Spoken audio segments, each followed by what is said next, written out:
Estamos en nuestro día 333, en el libro 46 de la Biblia, ya en la recta final. Vamos a comenzar hablando del capítulo 12 del libro de Primera de Corintios. Ignoramos acerca de los dones espirituales. Fíjense que el Señor no quiere que nosotros ignoremos sobre los dones espirituales. Existen 28 versículos en la Biblia que mencionan el término y 32 versículos que hablan del don. En el Nuevo Testamento hacen referencia a lo siguiente, fíjense. Primero, que los da el Señor como Él quiere. Son irrevocables, que nosotros debemos procurar abundar en ellos, no descuidarlos y ministrarlos a otros, pero estrictamente para edificación de la iglesia. Los dones se usan conforme a la medida de la fe. Tercer punto. Se mencionan diferentes dones. En Romanos 12 se habla de que, según la gracia de Dios que nos es dada, úsese el don de profecía conforme a la medida de la fe. El que exhorta, es decir, el don de la exhortación, el que reparte con liberalidad, el que preside con solicitud, el que hace misericordia con alegría. En este capítulo de 1 Corintios 12 se dice que existe la palabra de sabiduría, también la palabra de ciencia, según el mismo espíritu, fe por el mismo espíritu y a otros dones de sanidades por el mismo espíritu. A otros se les puede dar el hacer milagros, a otros profecías, a otros discernimiento de espíritu, a otros diversos géneros de lengua y a otros interpretación de lenguas. Observemos que los dones solamente tienen significado en la medida en que los consideramos y los usamos para la edificación del cuerpo de Cristo, como ya dije. Hagamos un inventario de las enseñanzas que nos ofrece el capítulo sobre el cuerpo de Cristo. 1 Corintios capítulo 13. El amor es un camino más excelente que los mejores dones.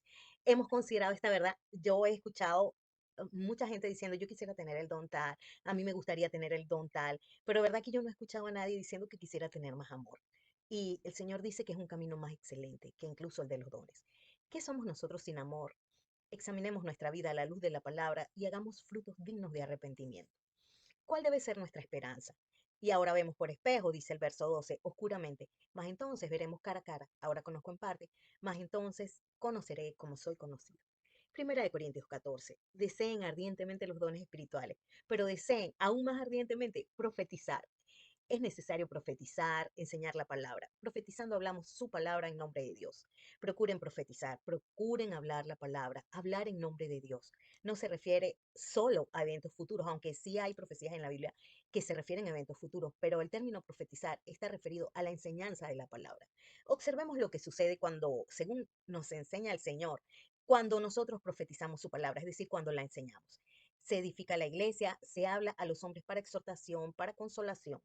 El Espíritu Santo convence al incrédulo, lo juzga, saca lo oculto de su corazón, de nuestro corazón, y lo hace manifiesto delante del Señor.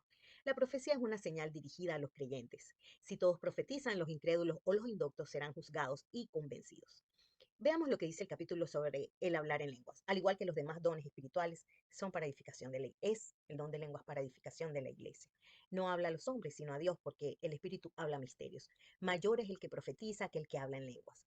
Es necesario interpretarlas para que la iglesia reciba edificación. Quisiera que todos hablaran en lenguas, pero más que profeticen, que enseñen la palabra.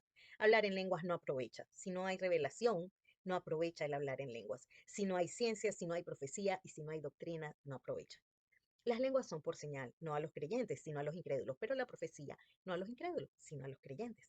Si alguno habla en lengua extraña, sea esto por dos o a lo más tres, y por turno, y siempre tiene que haber alguien que interprete. Si no hay intérpretes, esa persona tiene que callar en la iglesia y solamente hablar para sí mismo y para Dios. Por hombres, esta es una profecía. Por hombres de lenguas extrañas y por bocas extrañas hablaré a este pueblo y ni aún así me escucharán, dice el Señor. No impidan el hablar en lenguas. Finalmente, esto es lo que afirma el capítulo. También el Señor nos manda a tener discernimiento de la palabra, no ser niños en el modo de pensar, sino ser niños en la malicia, pero maduros en el modo de pensar y que pensemos de acuerdo con la palabra. Cuando nos reunamos, todo debe ser para edificación. Si tenemos salmos, doctrina, lengua y revelación, todo debe ser para edificación. Oremos. Padre, enséñanos a amar tu palabra porque es lo único que va a permanecer. Cielo y tierra pasarán, pero su palabra no pasará. Padre, bendito sea tu nombre. Tus siervos Mirza Astrid Silva de Rivera, Raúl Vicente Rivera Ramírez, nuestra meta son 365 días con la palabra y nos faltan solo 32 días para terminar nuestro proyecto este año. Dios te bendiga.